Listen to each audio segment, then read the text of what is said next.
বিসমিল্লাহির রহমানির রহিম। আসসালামু আলাইকুম। সকলকে আমার রান্নাঘরে স্বাগত জানাচ্ছি। আজকে আমার রান্নাঘরে নিয়ে এলাম কাঁচা আম দিয়ে রুই মাছের ঝোল। কাঁচা আম দিয়ে রুই মাছের ঝোল খেতে কিন্তু দারুণ লাগে, একটু টক টক লাগে কিন্তু খুব মজার। আপনারা এভাবে বানিয়ে খেয়ে দেখবেন, খেতে কিন্তু অনেক স্বাদের হয়। চলুন দেখি কীভাবে রান্না করলাম। এই যে এখানে আমি রুই মাছ নিয়েছি হলুদ লবণ মাখিয়ে, আর এখানে একটা আম ফালি ফালি করে কেটে নিয়েছি। এখন চুলায় কড়াই বসিয়ে কড়াইয়ে পরিমাপ মতো তেল দিয়ে দিলাম। দিয়ে এখন তেল গরম হয়ে গেলে এর মধ্যে আমি এক এক করে মাছ দিয়ে দিলাম। এখন মাছগুলোকে আমি উল্টো পাল্টা করে ভেজে নেব। বন্ধুরা, আমার ভিডিও যদি আপনাদের এতটুকু ভালো লাগে তো লাইক কমেন্ট করে আমার পাশে থাকবেন।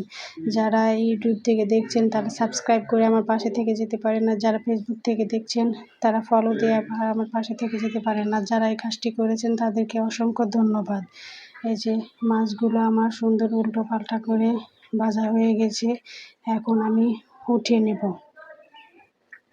এই যে এক এক করে মাছগুলো আমি সুন্দরভাবে উঠিয়ে নিচ্ছি। এই যে মাছগুলো সব উঠানো হয়ে গেছে, এখন আমি মাছ ভাজা তেলেই পেঁয়াজ কুচি দিয়ে দিলাম। পেঁয়াজ কুচি আমি বাদামি করে ভেজে নিলাম, নিয়ে এখন আমি এর মধ্যে এক এক করে সব মশলা দিয়ে দেব। এই যে এখানে আমি পেঁয়াজ আদা রসুন একসঙ্গে বেটে নিয়েছিলাম, সেটা দিয়ে দিলাম। দিয়ে এখন এটা আমি ভেজে নিচ্ছি কাঁচা গন্ধ চলে যাওয়া পর্যন্ত। দিয়ে এটা ভেজে কাঁচা গন্ধ যাবে, তারপরে এর মধ্যে আমি সামান্য পানি দিয়ে দিলাম। দিয়ে এখন আমি সুন্দরভাবে মশলা কষিয়ে নেব।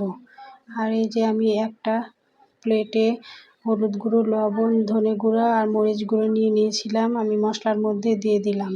দিয়ে এখন মশলা সুন্দর করে কষিয়ে নিচ্ছি। যতক্ষণ না মশলা থেকে তেল ছেড়ে আসবে ততক্ষণ মশলা কষিয়ে নেব। যে মশলা থেকে তেল ছেড়ে এসেছে, এখন আমি এর মধ্যে কেটে রাখা আমগুলো দিয়ে দেব। দিয়ে এখন আম আর মশলা সুন্দরভাবে কষিয়ে নেব।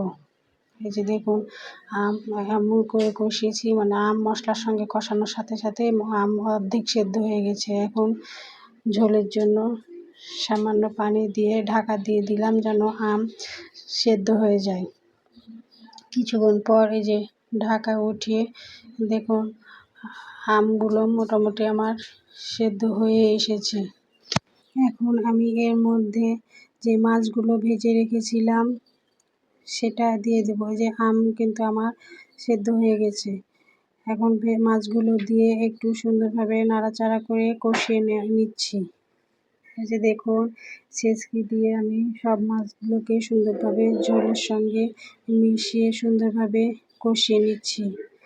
একটু সামান্য কষিয়ে নিয়ে এখন এর মধ্যে আমি ঝোলের জন্য পরিমাপ মতো পানি দিয়ে দেব। এই যে ঝোলের জন্য পরিমাপ মতো পানি দিয়ে সুন্দরভাবে একটু নাড়াচাড়া করে মাছটা একটু সেদ্ধ হওয়ার জন্য কিছুক্ষণের জন্য ঢাকা দেব। তার আগে আমি কয়েকটা কাঁচামরিচ ফালি করে রেখেছিলাম, সেটা দিয়ে দিলাম। দিয়ে এই যে ঢাকা দিয়ে দিলাম। কিছুক্ষণ পর ঢাকা উঠিয়ে এই যে দেখুন মাছগুলো আমার সুন্দর ফুটে গেছে এবং মাথাটা আমার মোটামুটি সেদ্ধ হয়ে গেছে। এখন আমি ওপর থেকে সামান্য ভাজা জিরা গুঁড়া দিয়ে দিলাম, আর একটুখানি গরম মশলার গুঁড়া দিয়ে দিলাম। গরম মশলার গুঁড়া দিলে মাছের একটা আষ্টে গন্ধ সেটা থাকে না। এই যে তৈরি হয়ে গেল আম দিয়ে মাছের ঝোল।